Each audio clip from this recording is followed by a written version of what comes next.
Word formation का मतलब है किसी देश की भाषा में नए शब्द का निर्माण कहाँ से होता है, कैसे होता है। सपोज़ मान लीजिए आप एक वैज्ञानिक हैं, आपने कोई ऐसी चीज़ खोजी जिसके बारे में लोगों को नहीं पता है, लोग उसे नहीं जानते हैं, तो आप लोगों को कैसे बताएंगे। आपको उस चीज़ का सबसे पहले तो कोई नाम देना होगा। जैसे रॉबर्ट हुक ने जब कोशिका खोजी थी, उनसे पहले किसी ने कोशिका को नहीं देखा था, तो उन्होंने कोशिका को एक नाम दिया, तो इस तरह से सेल शब्द अस्तित्व में आया। तो इसे ही कहते हैं क्वाइनेज।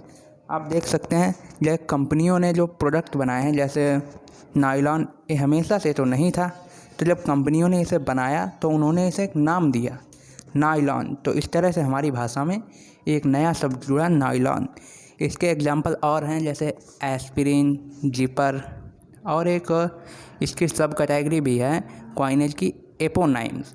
इसके अंतर्गत वे शब्द हैं जो किसी व्यक्ति या स्थान के नाम पे रखे गए हैं, जैसे सैंडविच, जीन्स आप सब जानते होंगे, एक इटली का शहर है। वर्ड फॉर्मेशन का एक तरीका है एफिक्सेशन मतलब इसमें शब्द जोड़ लिए जाते हैं रूट वर्ड में। रूट वर्ड जैसे अनहैप्पी है, तो इसमें हैप्पी आपका रूट वर्ड है, और अन ए प्रीफिक्स है, ये अफिक्स है। तो हैप्पी में जब अन जोड़ दिया गया तो अनहैप्पी बना। इस तरह से आपकी भाषा को एक नया शब्द प्राप्त हुआ, अनहैप्पी। तो एफिक्सेशन 3 तरह से होता है, प्रीफिक्स, सफिक्स, प्रीफिक्स, प्री मतलब पहले। इसमें हम किसी शब्द के पहले शब्द जोड़ देते हैं। इसमें मेनली आप देख सकते हैं जो प्रीफिक्स हैं वो दिस, इन, री, अन होते हैं।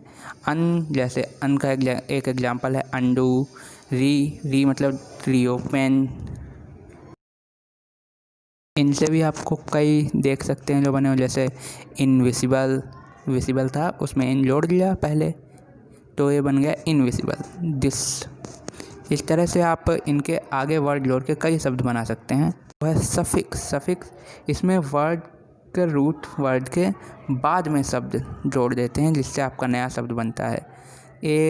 जैसे आप देख सकते हैं नोइंग, ग्लैडली, रूट वर्ड था नो, उसमें आईएनजी जोड़ दिया तो आपका नया शब्द बन गया नोइंग।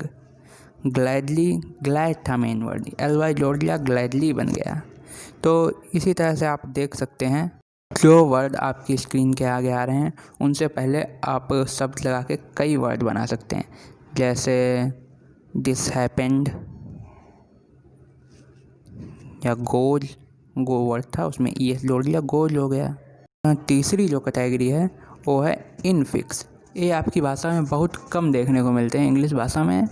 इनफिक्स मतलब किसी शब्द के बीच में कुछ जोड़ देना। जैसे आप इसका एग्जाम्पल बहुवचन में बहुत देख सकते हैं, प्लूरल में, जैसे कप फुल, इसका बहुवचन क्या होगा, इसका प्लूरल क्या होगा, तो क्या है कप फुल्स होगा, नहीं ये गलत है, कप फुल्स नहीं होगा, कप्स में बीच में एस जोड़ा गया है। वैसे स्पून फुल, इसका बहुवचन क्या होगा, प्लूरल क्या होगा, क्या इसका प्लूरल स्पून फुल्स होगा, नहीं ये गलत है, इसका प्लूरल होगा स्पून्स फुल।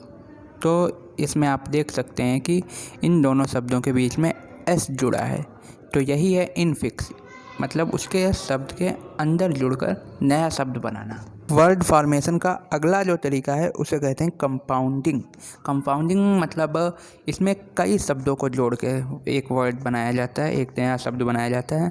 जैसे 3 शब्दों को जोड़ के बनाया है, April Fools Day, goods and service tax, value added tax, good morning, good evening, good night, Independence Day, Republic day.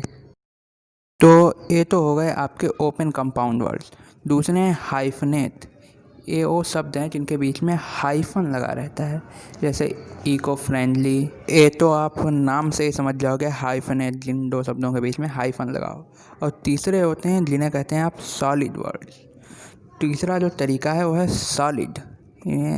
इनमें शब्द आते हैं जैसे कीबोर्ड, टाइपराइटर, होम स्टिक, ये 2 शब्द मिलके एक ही शब्द बना लेते हैं। वर्ड फॉर्मेशन का जो अगला तरीका है उसे कहते हैं एक्रोनाइम्स। उन शब्दों को कहते हैं एक्रोनाइम्स। इसमें कोई लंबा सा शब्द हो तो उसके शुरू के अक्षरों को ले लिया जाता है और उन्हें एक वर्ड की तरह ही बोला जाता है। जैसे AIDS AIDS, acquired immunodeficiency virus. PIN, postal index number. GOT, Game of Thrones. PUBG मतलब players unknown battleground. PAN, permanent account number. ये सब आपके एक्रोनाइम्स हैं। और याद रखना, जो हम लोग शब्दों की उत्पत्ति का अध्ययन करते हैं, the history of origin of words, उसे एटाइमोलॉजी कहते हैं। अगला जो तरीका है वो है क्लिपिंग। क्लिपिंग किस फसल से संबंधित है ये मैंने आपको बता दिया है। क्लिपिंग शब्द खेती में भी यूज होता है, तो वीडियो भी मैं आई बटन में दे रहा हूँ, आप चाहें तो देख सकते हैं वहाँ से। लेकिन क्लिपिंग का यहाँ जो मतलब है वो है शब्दों को उठाने से। इसमें हम शब्दों में से कुछ शब्द उठा लेते हैं उन्हें छोटा करने के लिए।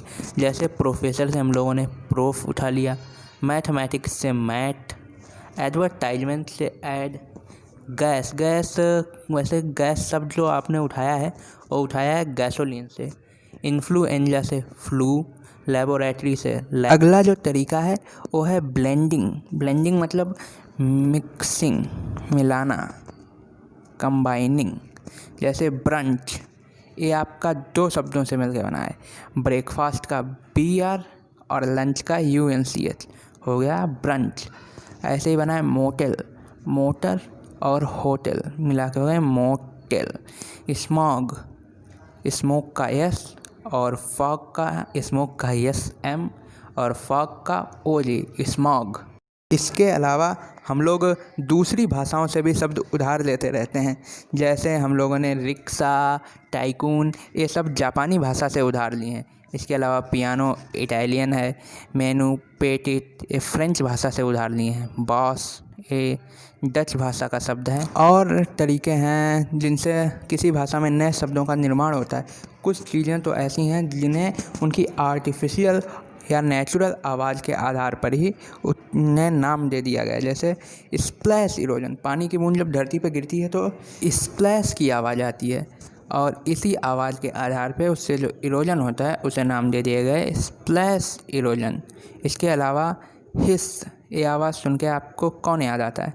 बेशक आपको सर्प की याद आती है, तो सांप की आवाज़ को ही हिस कहते हैं। बैक फॉर्मेशन, इसके मैं आपको कुछ एग्जांपल बताता हूँ। इसमें हम लोगों ने शब्दों को काट के छोटा कर दिया है। जैसे प्रमोशन को सिर्फ प्रमोट कर दिया है, डोनेशन को तो डोनेट ही कर दिया है, मैनेजमेंट का मैनेज कर दिया है। तो ये है आपका बैक फॉर्मेशन। आप मुझे अपना दिमाग लगा के बताइए या कहीं से भी सर्च करके बताइए, नीचे कमेंट में बताना कि आपको बैक फॉर्मेशन और क्लिपिंग में क्या अंतर दिखाई दे रहा है।